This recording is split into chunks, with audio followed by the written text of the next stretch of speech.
जो टॉपिक है वो क्या है, करी। करी होती क्या है, तो देखो ये होता है फंक्शन। देखो एक हम सिंपल सा फंक्शन कैसे लिखते हैं, यहाँ पे लिख दिया ऐड, देन ए कॉमा बी, आर्ग्यूमेंट पास कर दिए, और यहाँ पे लॉग ए प्लस बी, हमने एक ये फंक्शन बना दिया। और इस फंक्शन को हम कर देते हैं कॉल, ठीक है, 4,5 के नाम से हमने कॉल कर दिया। सेव करते हैं, और जैसे हम इसको सर्वर पे देखेंगे, यहाँ पे क्या गया 9। अब ये 9 तो आ गया, ठीक है। एक ये हो गया, अगर मैं इसमें एक वैल्यू ना दूं तो इसने क्या दे दिया, नन। तो करी के अंदर एक ऐसा टास्क है जो हम चाहते हैं कि अगर हमने दो आर्ग्यूमेंट दिए हैं, दो यहाँ पे पैरामीटर्स दिए हैं, तो वो दोनों पैरामीटर्स देना कंपलसरी हो, अन्यथा वो चले ही ना, ठीक है। तो इसी को हम कुछ ऐसे कर सकते हैं, यहाँ पे हमने क्या लिया, एक फंक्शन। फंक्शन के अंदर में हम यहाँ पे बोल सकते हैं एरे ए, और ए के अंदर हम यहाँ पे बोल सकते हैं सेकंड। तो देन इधर ये फंक्शन भी कुछ ना कुछ रिटर्न करता है, ठीक है। यहाँ पे लिख सकते हैं हम रिटर्न, देन रिटर्न के अंदर एक और फंक्शन, और उसके अंदर बी पैरामीटर्स। देन अगला, अब ये फंक्शन भी कुछ ना कुछ रिटर्न करेगा ना, तो देन यहाँ पे रिटर्न वापस से, और यहाँ पे एक और फंक्शन, और फंक्शन के अंदर यहाँ पे पैरामीटर क्या होगा, सी। और यहाँ पे कर सकते हैं हम लॉग, कंसोल डॉट लॉग ए प्लस बी प्लस सी। तो देन यहाँ पे ये क्या हो गई, एक करी हो गई कि एक फंक्शन है, फिर उसने रिटर्न किया एक और फंक्शन, फिर एक और फंक्शन ने रिटर्न कर दिया एक और चीज। तो यहाँ पे हम लिखेंगे ऐड, ऐड के साथ में यहाँ पे ऐड, यहाँ पे 3 4 देन 5। सेव करते हैं, सेव करने के बाद में और हम ब्राउजर पे जाते हैं, और ब्राउजर पे जाने के बाद में 12 आ गया। 12 कैसे आया, देन 4 + 3 7, 7 + 5 12। तो यहाँ पे क्या हुआ, 3 किस में गया, ए के अंदर, देन यहाँ पे फिर बी है, इस फंक्शन ने रिटर्न किया, तो देन यहाँ पे बी में क्या गया 4, फिर सी में क्या गया 5। तो यहाँ पे कंसोल डॉट लॉग ए प्लस बी प्लस सी, ठीक है। ये होता है एक करी। देन अगर यहाँ पे हमने ऐसे कर दिया, मान लो यहाँ पे हमने कर दिया रिटर्न ए प्लस बी प्लस देन सी, ये हमने कर दिया। तो अब हम क्या करेंगे, इसको कंसोल डॉट लॉग के अंदर डालेंगे, ये लो सेव, और सेव करने के बाद में यहाँ पे देखो देन सेम 12। अगर यहाँ पे वैल्यू चेंज करता हूँ मैं, यहाँ पे 6, तो देन यहाँ पे 13, ठीक है। तो ये हो गया करी। अब इसका ही एक सिंपल सा टास्क लेंगे, एक एग्जांपल।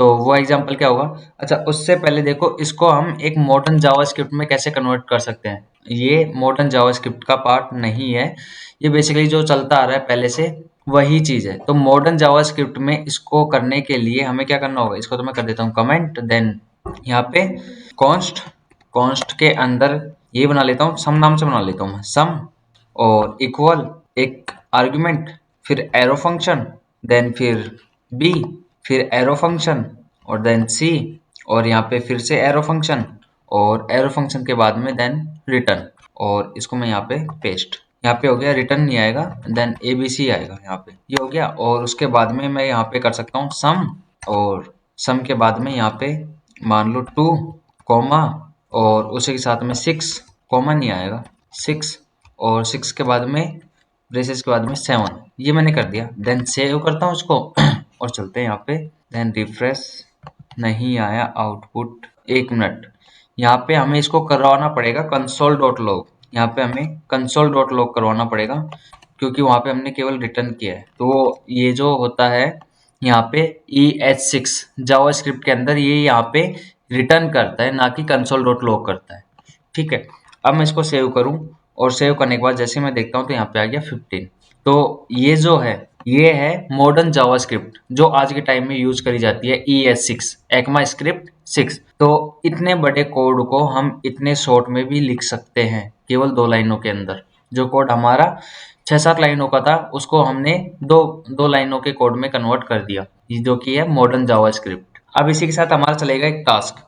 मान लो कोई एक यूजर है या मान लो एक टीम काम कर रही है, जिसमें टीम काम करने के साथ क्या होता है, एक टू होता है, हमें एक ईमेल सेंडिंग का बनाना है, जिसमें किसी के पास टू है, देन किसी के पास सब्जेक्ट है, देन किसी के पास बॉडी है, ठीक है। तो मान लो टू का काम मेरे को आता है, और उसी के साथ सब्जेक्ट का काम किसी और को पता है और बॉडी का काम किसी और को पता है, तो उनको हम कैसे करेंगे इसके द्वारा कि अगर टू पास ना हुआ तो बाकी का नहीं चले। ठीक है, अगर इसी के साथ में टू के साथ में अगर देखें तो सब्जेक्ट नहीं है तो बाकी का नहीं चलना चाहिए, और बॉडी नहीं है तो कोई सा नहीं चलना चाहिए। तो इस तरीके से हम इसमें कैसे कर सकते हैं, तो यहाँ पे लेता हूँ मैं एक फंक्शन बना लेता हूँ, यहाँ पे लिखता हूँ फंक्शन और यहाँ पे नेम दे देता हूँ सेंड ईमेल। ये मैंने एक फंक्शन बना दिया सेंड ईमेल के नाम से, जिसमें सबसे पहले क्या जाएगा देन टू। अब उसके बाद में ये फंक्शन क्या करेगा, एक रिटर्न करेगा। रिटर्न करने के साथ में और ये हमें देगा एक फंक्शन देगा रिटर्न में, और उस फंक्शन में क्या होगा अगला सब्जेक्ट, सब्जेक्ट आ गया। देन ये फंक्शन भी कुछ ना कुछ रिटर्न करेगा। देन रिटर्न किया, और रिटर्न क्या कर रहा है फंक्शन, और फंक्शन करने के साथ में इसमें क्या जाएगी बॉडी, देन बॉडी। ठीक है, तो यहाँ पे अब मैं इसको बोल सकता हूँ लॉग, और लॉग के अंदर मैं टिल्डे का यूज करूंगा और इसमें बोलूंगा यहाँ पे है, और जो भी हमारी यहाँ पे आईडी आएगी यानी कि टू जीमेल जो भी आएगी वो यहाँ पे आ जाएगी। ठीक है, और उसी के साथ में यूअर ऑर्डर, फिर उसके साथ में सब्जेक्ट। देन यहाँ पे लेते हैं हम सब्जेक्ट, यहाँ पे डॉलर सब्जेक्ट ले लेते हैं SUBJECT सब्जेक्ट। देन उसी के साथ में एंड डॉलर और यहाँ पे ब्रेसेस और बॉडी, ये हमने ले लिया। अब इतना करने के बाद में अब हम इसको कैसे करेंगे, मान लो किसी एक डेवलपर के पास में यहाँ पे ले लेते हैं कॉन्स्ट और स्टेप फर्स्ट। यहाँ पे किसी एक डेवलपर के पास में क्या है टू है, तो वो क्या पास करेगा यहाँ पे, वो पास करेगा किसको, टू को, यानी कि जीमेल पास करेगा। तो जैसे वो जीमेल पास करेगा, जैसे मैं अपनी जीमेल लिख देता हूँ यहाँ पे निखिल बागोरिया 4@gmail.com, ये मैंने लिख दिया। उसी के साथ में अब जो सेकंड डेवलपर है वो क्या काम करेगा, यहाँ पे सेकंड स्टेप लिख लेता हूँ, स्टेप सेकंड, और उसी के साथ में वो स्टेप फर्स्ट का यूज करेगा, स्टेप फर्स्ट का यूज करके, और उसमें क्या देगा, उसमें देगा सब्जेक्ट यूअर ऑर्डर कंफर्मेशन। ठीक है, ये ले लिया। अब उसी के साथ में जो थर्ड वाला है वो क्या करेगा, स्टेप टू को यूज करेगा। तो यहाँ पे लिखेगा स्टेप टू, और देन उसके बाद में स्टेप टू हो गया, और उसके बाद में ये यूज करेगा कि बॉडी क्या देनी है, तो यहाँ पे वो दे देगा बॉडी, यहाँ पे देगा बॉडी। ठीक है, और यहाँ पे साथ में लिख देगा यूअर, यहाँ पे यूअर ऑर्डर कंफर्म। ठीक है, ये इसने कर दिया। अब इसी के साथ में then your order confirm, and यहाँ पे मुझे एक फंक्शन को भी तो कॉल करना पड़ेगा ना, जो हमारा फंक्शन का नेम क्या है सेंड ईमेल।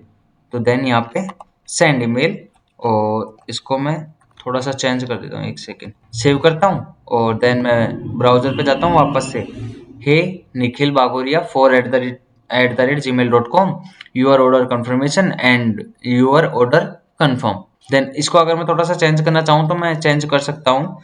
यहाँ पे मैं लिख दूँ यहाँ पे एंड सब्जेक्ट, यहाँ पे लिख सकता हूँ मैं एंड सब्जेक्ट, और यहाँ पे लिख सकता हूँ मैं एंड बॉडी, ताकि हमें पता लगे कहाँ पे क्या चीज़ आ रही है। देन सेव किया browser, hey Nikhil Bagoria 4@gmail.com and subject और your order confirmation and body your order confirm. Then ये हमारा काम हो गया। अभी यहाँ पे हुआ क्या, देखो स्टेप फर्स्ट किसी और को पता था, स्टेप सेकंड किसी और को पता था, और यहाँ पे बॉडी किसी और को पता था स्टेप थर्ड। तो यहाँ पे हुआ क्या कि जैसे ही यहाँ पे कॉन्स्ट, देखो यहाँ पे सेंड ईमेल, तो सबसे पहले ये सेंड ईमेल, अगर मैं यहाँ पे एक भी चीज को नहीं डालूं आर्ग्यूमेंट के रूप में, मैं पास नहीं करूं, मान लो यहाँ पे मैं ये चीज नहीं डाल रहा, देन अब क्या आया अनडिफाइंड, देन चल रही है, क्योंकि हमने अनडिफाइंड कुछ पास ही नहीं किया तो क्या दिखाएगा वो अनडिफाइंड। Then save. अब उसी के साथ में यहाँ पे देखो कि ये जो हमारा फंक्शन है, देन ये जो हमारा फंक्शन है इसको मैं करता हूँ कमेंट से हटाता हूँ, और उसी के बाद में अगर मैं यहाँ पे मान लो यहाँ पे 4 पास नहीं करूँ, ठीक है सेव कर रहा हूँ, तो यहाँ पे क्या दे रहा है रिटर्न में मेरे को फंक्शन दे रहा है कि भाई यहाँ पे एक रिटर्न फंक्शन है। ठीक है, आप यहाँ पे पास नहीं किया, अगर यहाँ पे वापस मैं पास करता हूँ ये मेरा कंफर्म चलता है, जैसे मैंने किया और पास कर दिया, और उसके बाद जब मैं देख रहा हूँ तो ये मेरा सही तरीके से चल रहा है। तो देन ये इसमें रिक्वायरमेंट हो जाती है कि जो भी मान सकते हो आप, अभी तो चलो यूजर डाल रहा है सारी चीजें, एक डेवलपर डाल रहा है, दूसरा डेवलपर, तीसरा डेवलपर। मान लो एक टाइम पे यहाँ पे क्या आता है, फैच करना होता है, मतलब डेटा सर्वर से आता है। तो यहाँ पे हम तब तक नहीं चलाएंगे जब तक डेटा नहीं आ जाता, ठीक है। और डेटा 3 जगह से आएगा। मान लो टू में डेटा कहाँ से आ रहा है, सर्वर से। सब्जेक्ट में डेटा कहाँ से आ रहा है, सर्वर से। देन बॉडी के अंदर डेटा कौन डाल रहा है, यूजर। अब ये तीनों चीजें जब तक नहीं आ जाती, जब तक ये चीज नहीं चलने वाली। देन उसी के साथ में अब यहाँ पे क्या हुआ, ये स्टेप 1 कोई अदर डेवलपर कर रहा है, देन स्टेप 2 कोई दूसरा डेवलपर कर रहा है, और ये वाला 3rd स्टेप कोई तीसरा डेवलपर कर रहा है। मतलब आपस में एक ही डेवलपर को सारी चीजें नहीं पता, सबको अलग अलग पता है। तो देन ये हो गया आपका करी, ठीक है, इस तरीके से। और ये था आपका टास्क इसमें करने वाला, और यहीं के, और यहाँ पे हमारा करी समाप्त होता है। देन इसमें एग्जाम्पल बहुत सारे हैं, बाकी आप लोग ट्राई कर सकते हैं।